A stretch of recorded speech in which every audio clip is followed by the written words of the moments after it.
Hey scholars, it's Miss Keller here. I wanted to go over how to actually deconstruct a writing prompt.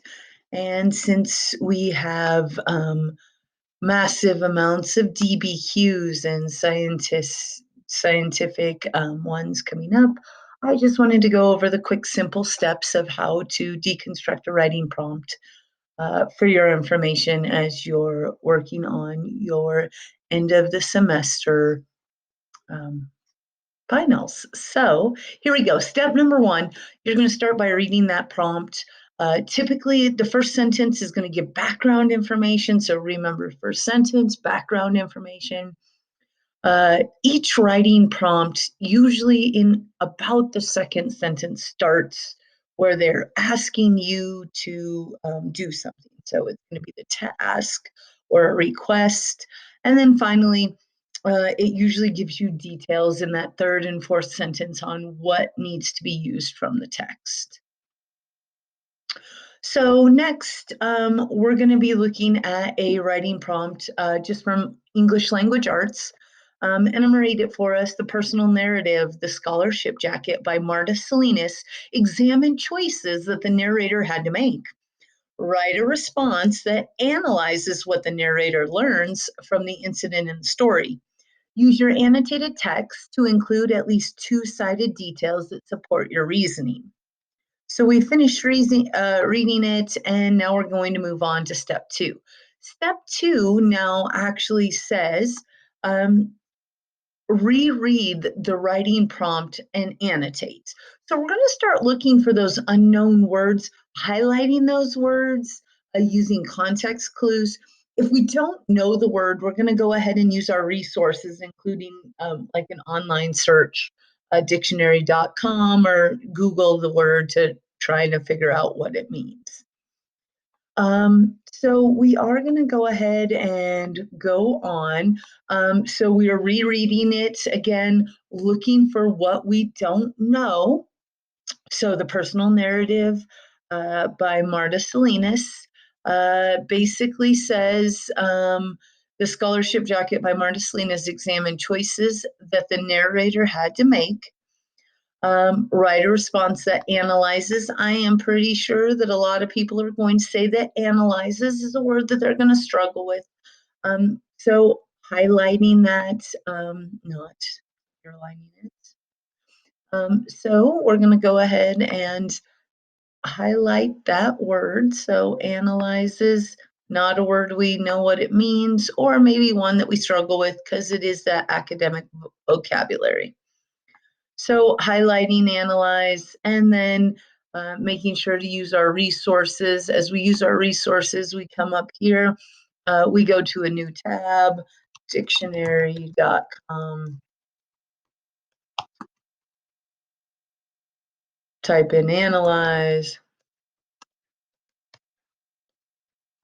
and we're going to read through the definitions, figuring out which one of these is truly the right one. And so I read through number one. Number two, to examine critically and carefully. I think that those probably are the ones that are going to be best for us. So we're going to critically look at these. So that's our plan. Whoa, I'm big.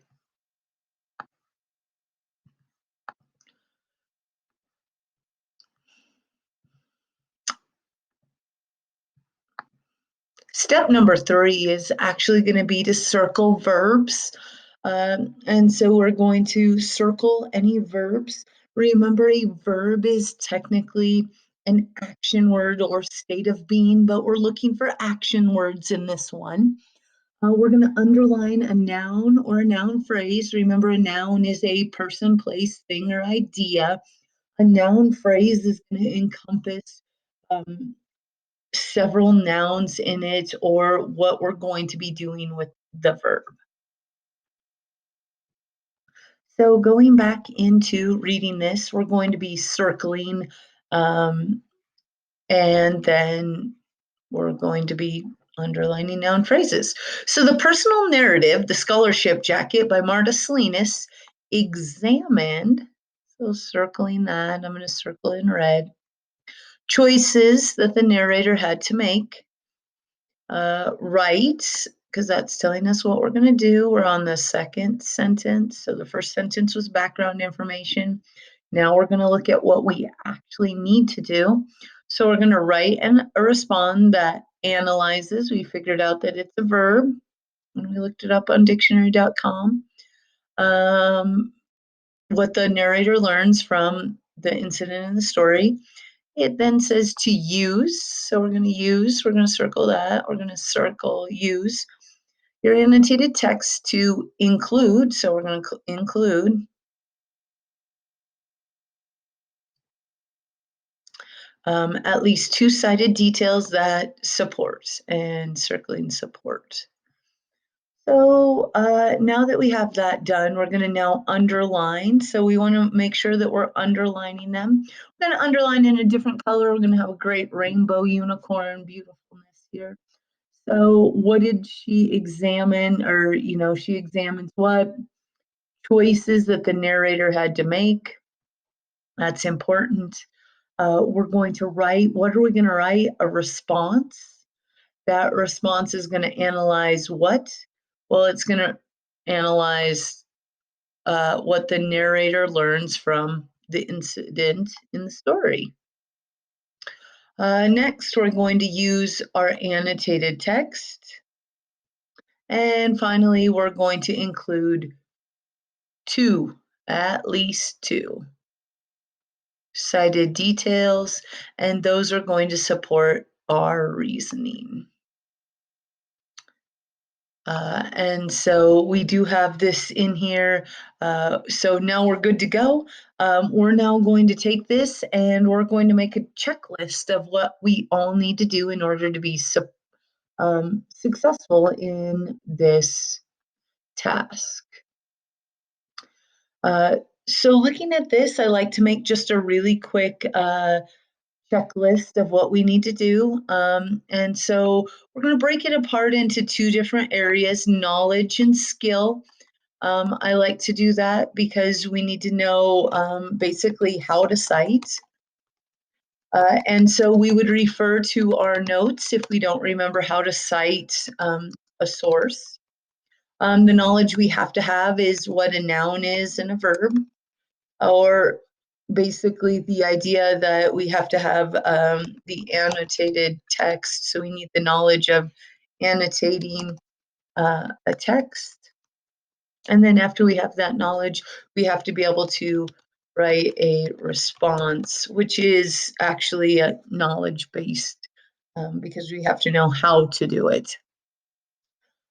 So those are going to be our knowledge pieces that we want to make sure that we review before we start doing this.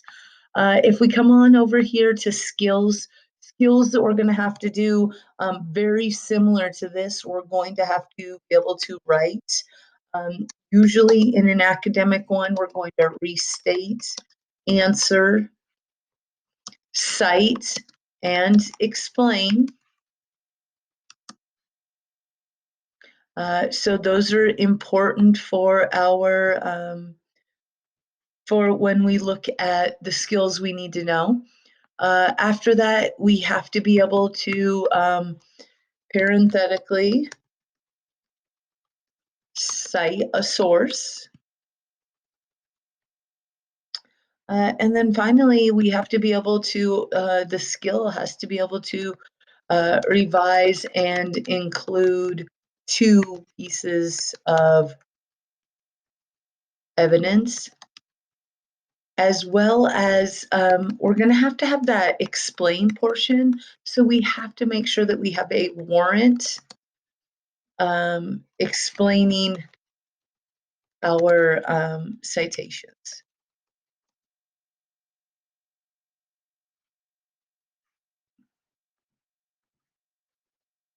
From here, scholars, basically you go through your skills checklist, you make sure that you have everything completed, you reread your prompt, and there you go. Happy writing.